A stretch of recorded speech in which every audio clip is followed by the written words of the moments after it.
Okay, start tayo, verse 13. Jesus Christ. Okay. Sige, kahit sino. It was nearly time for the Jewish Passover. Sorry. Sige, sige. So Jesus went to Jerusalem. In the temple area, he saw merchants selling cattle, sheep, and doves for sacrifices. He also saw dealers at tables exchanging foreign money. Jesus made a whip from the ropes and chased them all out of the temple. Some ropes pala. He drove out the sheep and cattle, scattered the money changers' coins over the floor, and turned over their tables. Then, going over to the people who sold doves, he told them, "Get these things out of here. Stop turning my father's house into a marketplace." Then his disciples remembered this prophecy from the scriptures, "Passion for God's house will consume me." But the Jewish leaders demanded, "What are you doing? If God gave you authority to do this, show us a miraculous sign to prove it." All right. Jesus replied, "Destroy this temple, and in 3 days I will raise it up." "What?" they exclaimed. "It has taken 46 years to build this temple, and you can rebuild it in 3 days?" But when Jesus said this temple, he meant his own body. After he was raised from the dead, his disciples remembered he had said this, and they believed both the scriptures and what Jesus had said. Okay. Ito yung sinasabi ni Idang. Sige. Across sa math. Sige, huwag na lang muna. Huwag tayo mag-drop into other scriptures. Okay. Sige. Namaya na lang. Sige, ano mga nakakita niya? Na-observe. Ang akala ko yung temple na i-build mo 3 days mismo yung temple. Temple mismo. Okay, ano pa? Ano nakita niyo? Ha? Nagwala. Nagwala si Jesus Christ. Okay. Ano pa? Where is the temple located? Jerusalem. Sa Jerusalem sila dito. Sa verse 13 sabi. Sabi dito, di ba? Jewish Passover celebration. So Jesus went to Jerusalem. Is this not the same temple na ginawa ni David or yung Solomon way back then? Yung ark na yun. Ha? Yung ark. Tama ba or is it different? Different to palagay ko. Okay na po. May tao ka po. Kasi temple na siya, hindi na ark yung tawag eh. Usually ark, pagka yung ark yung dala nila, yun yung sinasabi. Ark of the Covenant, dala nila. Ito temple mismo siya, so temple siya. May tanong ka? Sige. Bakit po parang pinapayagan po ng Jewish leaders na may mga hayop po doon tsaka mga nagsasay ng gamit sa loob ng temple? Mm. Bakit po nila pinapayagan? Di ba po Kasi dapat- business yun eh. Yun nga, kaya nga nagalit si Jesus Christ, di ba? Nagalit siya. Sabi mo, nagwala. Kasi, nagwala siya kasi, They're making the temple Lord.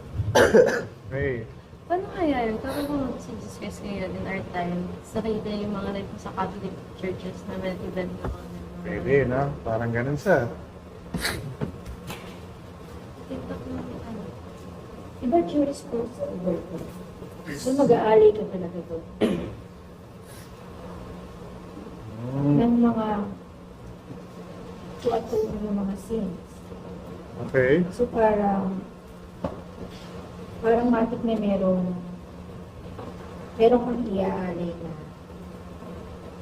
na sacrifice. Huh? Pwede po kasi So nandun siya sa isang celebration. Meron silang sineselebrate. Passover.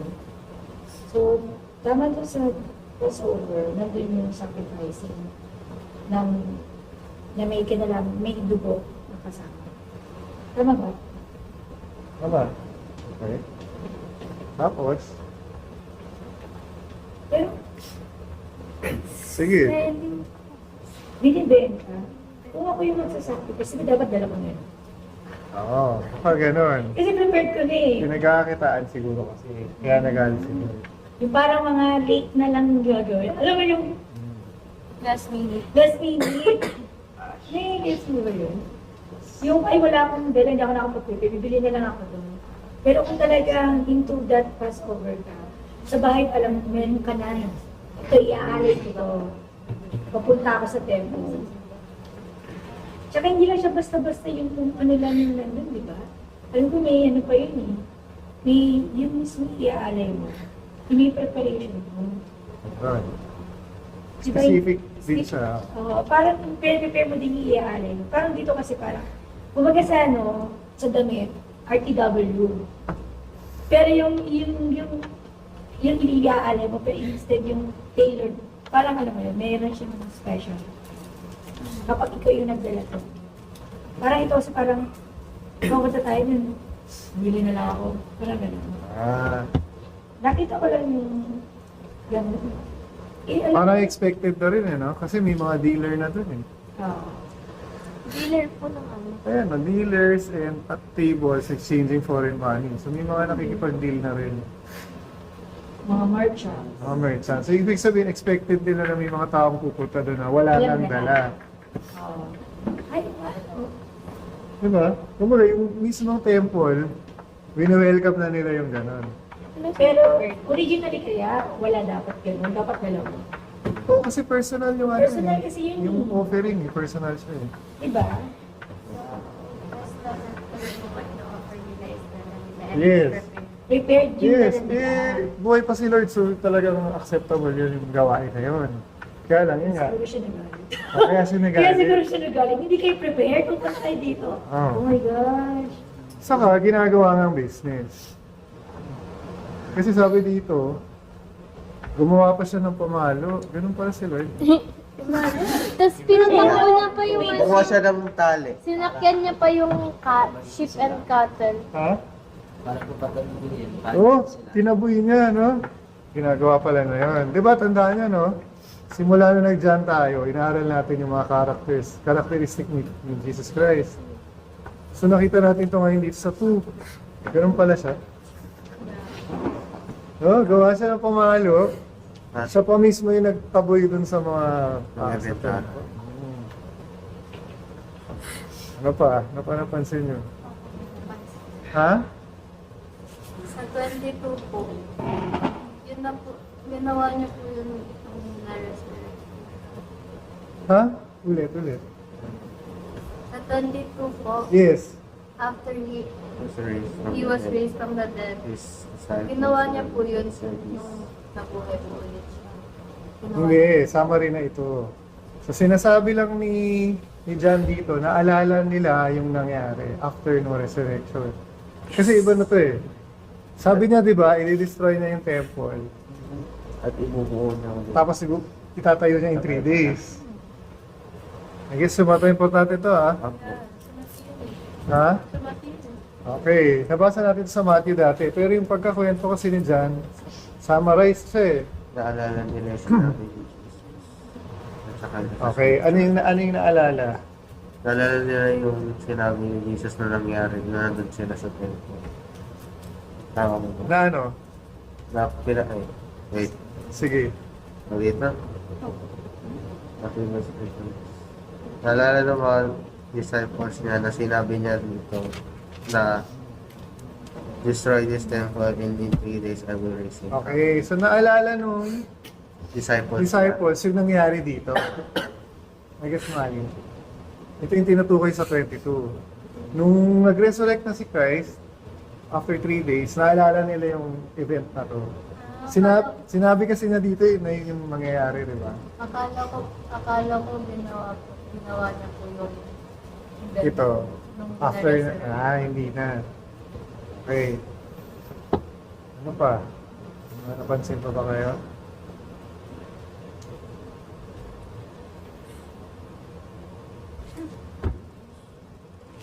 O ba?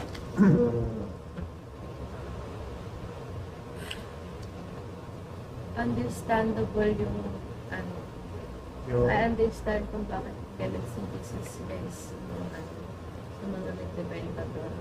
kasi, Kasi sinasabi ni Tak lang na ano, na you have to be prepared and offer you for sacrifice. Sila parang yung mga tawag doon, yung mga last minute, bibili ka, so prepare. So Like, gets ko yun. Gets ko yung galit ni Jesus Christ sa kanila. Bakit ganun yung reaction nila sa kanila. Kuya, hindi yung mga Jewish leaders na nag-demand na kung ano yung ginagawa ni Jesus Christ? Kung binigyan ba siya ng, like, di ba if God gave you authority to do this, show Some us verse, miraculous sign. 18 po. Yeah. Hindi pa rin talaga nila, hindi nila alam dito na Messiah si Jesus Christ. Hindi. Kasi humihingi sila ng proof eh. They don't believe. Tapos ang hinihingi nila, miraculous sign. And they live by sight, not faith. Di ba? Humihingi sila ng miracle. Prove mo yung authority mo by miracle. Okay, maniniwala kaya sila pag nag-miracle si Lord? Tingin mo. Kasi before nito, Ang dami na kayang miracle na Di ba? ginawa. kakatapos lang ng wedding eh. Di ba yung first miracle niya? Oh. So, challenge nila si Lord na mag-miracle ka kung ano. Tapos, ano nangyari after? Sinabi niya yung temple. So, sinabi niya po just, Ito yung sagot niya eh, ha? sinabi niya, siya na po mismo nagsabi na patayin siya. Bago kasi this temple is his own body. Mm-hmm. Sige, sige. Ano nasa isip mo? Diba po kasi sinabi niya po yung bago po siya ipatayin. Oo. So, ibig po ba sabihin na sinabihan niya po yung mga Jewish leaders na destroy niyo yung body ko para magpakita ko sa inyo yung miracle na gusto ko makita. Ah. Parang sinasabi mo ba na hinahamon niya, gano'n? Hindi, kasi mangyayari na siya talaga eh. Expected na ni Lord na crucify siya. Yun naman ang goal niya talaga eh. Diba? Meron lang siyang point na ina-emphasize dito, na siya yun. Siya nga yung Messiah. Diba? Mabubuhay ulit siya in 3 days. Ano pa? Kaya lang, hindi rin naman niya diniretso eh. No? Pansin niya yung sagot niya. Hindi naman siya naging straightforward eh. Hindi niya sinabing yung his own body yung Diba? temple. Oo. So- In-explain lang ni John dito. Pero sa dialogue niya, ang sabi niya, destroy this temple and in 3 days, I will raise it up. Kaya yung sabi nung mga Jewish leaders na binild namin to ng 46 years, tapos bibuild mo lang to in 3 days pag sisira mo din. So, ang isip ng mga Jewish leaders, yung temple na sinasabi ni Jesus Christ, yung temple kung nasan Hindi siya naiintindihan. Okay. Tapos ito yung sinabi mo rin kanina. Naalala nung disciples na nag-resurrect siya. Doon lang din nila halos naintindihan siguro, no? Kasi sabi dito, they believe. After he was raised from the dead, his disciples remembered. He had said this. And they believed. Both the scriptures. No? Sama pa rin yung scriptures. Kasi nakasulat na tumatagal na, di ba? Na mangyayari to. Di ba? Yung cross, resurrection. Ano pa? Meron po kayo napansin? Ano pa? Ano na? Wala na po. Sinagot naman ni Jesus. Hirap sabi ng mga Jews people, miraculous sign. Pero yung raising up sa 3 days time, pwede mas pwede. Hindi ba meron naman? Ha? Miraculous sign. Oo nga. Hindi siya indirectly siya, pero yung kumbaga parang hindi niya nasagot directly yung diba sabi siya was miraculous sign. Sinabi naman ni Jesus, destroy the temple in 3 days. I will raise it up. Parang, di ba miraculous sign na yun? Oo nga. Kasi hindi naman diba? Pero iba yung sinabi. Ano? Parang gano'n yung ano yun. Hindi sila naniwala. Hindi sila naniwala. Makaya nila. Pero kung totoo si sinabi ni Jesus yun, bilang na hindi nakakamatay siya tapos biglang mamuhay. Di ba tatanong sila? To prove it. Actually, kahit literal yung mangyayari, Oh. miracle pa rin. Miracle pa rin yun. 3 days eh. Ang bilis nun compared sa 46. Yes. Meron pa ba? Question. Naintindihan niyo yung nangyari dito? Sige. So ano na nakita natin? Ano natutunan natin about kay Christ? Nagagalit din siya. Nagalit din siya. Ano pa? Okay lang yun. Oo. Kumuha Hindi sila tinatanong kung Eh, sorry. Ano Ako pala. sinasabi nila lagi? Masamang magalit, di ba? Ako masamang Oo, magalit. sabi nila lagi, bawal magalit, masama, ganyan-ganyan. Pero sa scripture, nagalit niya si Jesus Christ. Tama. Nagkasala ba siya? Wala mo. Hindi Righteous naman po anger. siya sino. Righteous anger. Righteous anger. Okay? So merong righteous anger ah. Okay. Alaman na lang. Pwede magalit. Pwede Okay? magalit. Pwede magalit guys. Righteous. Okay. Kasi hindi siya nagsinay, di ba? Never. So, ibig sabihin, yung galit ni Jesus dito, righteous. Hindi siya nagsisin. So pwede pala natin gawin to, gumawa ng pamalo. Opo! Ginawa niya eh.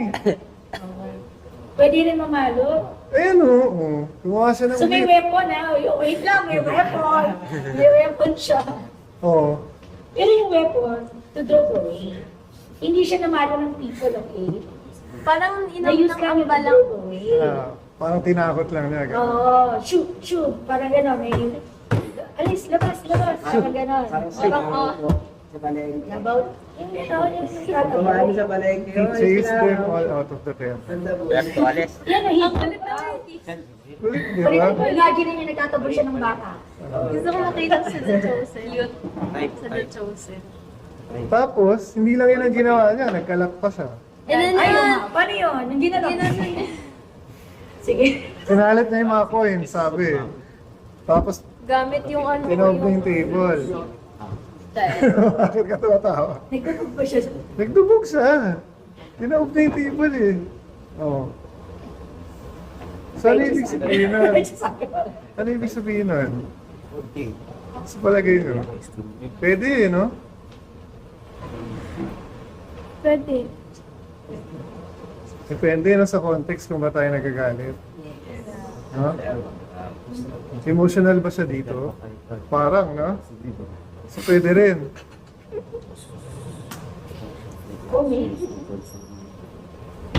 Pwede rin, no? Kasi tingnan nyo, sabi passion for God's house eh.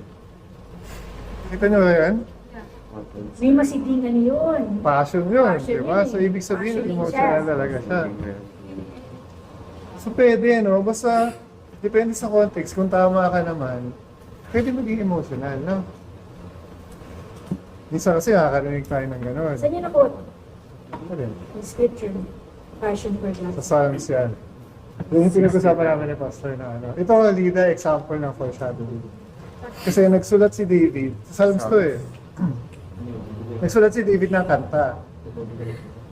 So tapos, yung kanta, tinreat ng mga disciples as prophecy. Tapos yung lyrics, bilang naging description ng action ni Christ. Ayun siya eh, passion for God's house will consume me. Lyrics yan eh, script yan dun sa Psalms. Parang dinidescribe yung, so parang yung sinulat ni David, naging prophetic, nangyari, ito siya. Puro kanta yung Psalms, as in lahat. Yung iba poetry, yung iba song, Most ng mga literature. literature siya na ano. So pag binasa natin yan, hindi ganito yung pag-interpret. Kasi ano yun eh, artistic yung pagkasulat. Hindi siya literal. Ano pa? So pwede yan ha, yung emotions pwede ha. Kasi minsan yung mga nagsasabing ganon. Bakit siya emotional? Leader siya, tapos emotional siya. Nakarinig na ba kayong ganon? Oo. Pasok lang. Diba? I-questionin ka. Questionin ka. Kasi spiritualize yung mga bagay-bagay, di ba? Pero pwede maging emotional. Basta kung tama naman, yung goal. Di ba? Minsan kasi may ganun eh. Hindi siya dapat ganun, leader siya, emotional siya. Pwede, depende siya. Di ba? Ano pa? Wala na. Tuloy natin. Hanggang kay Nicodemus tayo ha, sa chapter 3.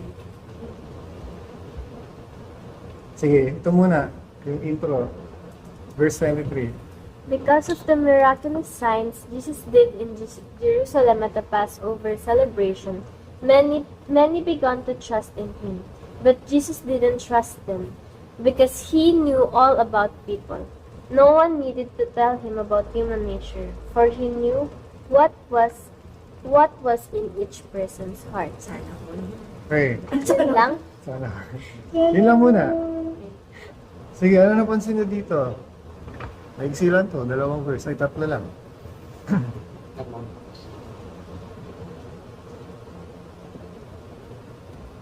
Hey guys, okay mahiya. Kung meron kayong naisip.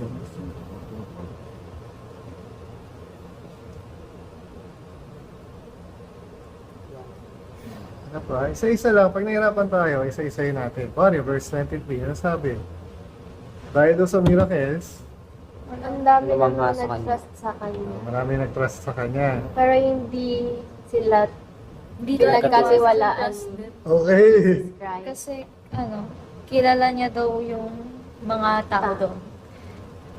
Okay, ano ibig sabihin nun? Hindi naman ng mga puso ng tao. Parang Okay. siguro hindi totoo yung pag-trust sa kanya. Okay, no? Parang Pinipeke plus. lang daw. Kasi nga, naniwala lang sila dahil sa miracles. Sabi dito, Jesus didn't trust them. No? Parehas ba yung trust sa Diyos? Minsan, sabi kasi dito na marami raw nag-trust sa kanya dahil sa mga miracles. Pero si Jesus hindi nag-trust. Diba? Kung sa atin mangyari yan, parang medyo mabigat yun, no? Imagine sa atin sabihin niya. No? Ibig sabihin, yung trust natin kay Lord, parang, hindi sufficient, no? Sabi dito, began to trust in Him. But Jesus didn't trust them because He knew all about people.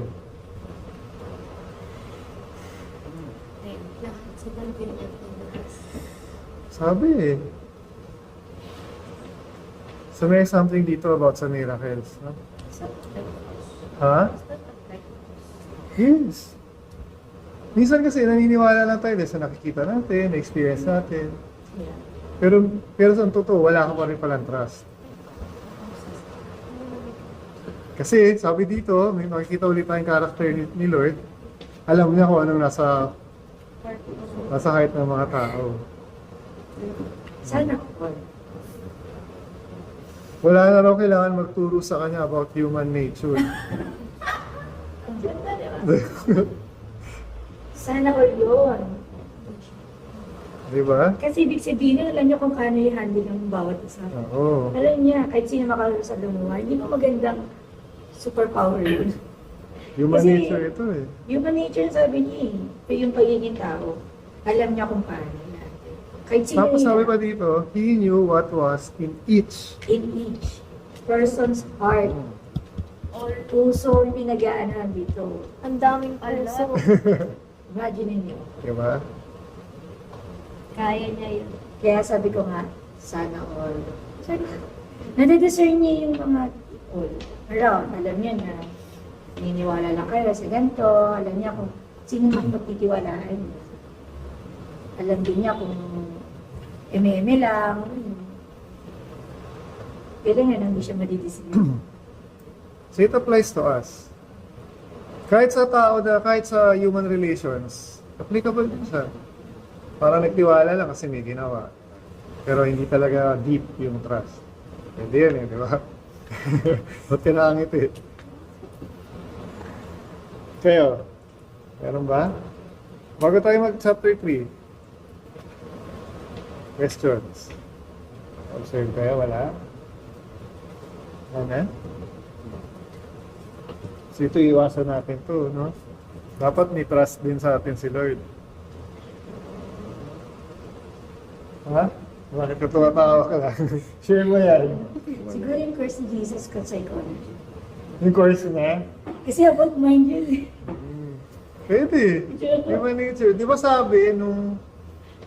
Kailan yun? Nung nawala siya sa sa kwento. Di ba after nung... Teenager ba siya? 12 ba siya? Ay, 12. Di ba yun yung last eh. Nawala Tapos siya sa pagbalik temple. niya, baptism na.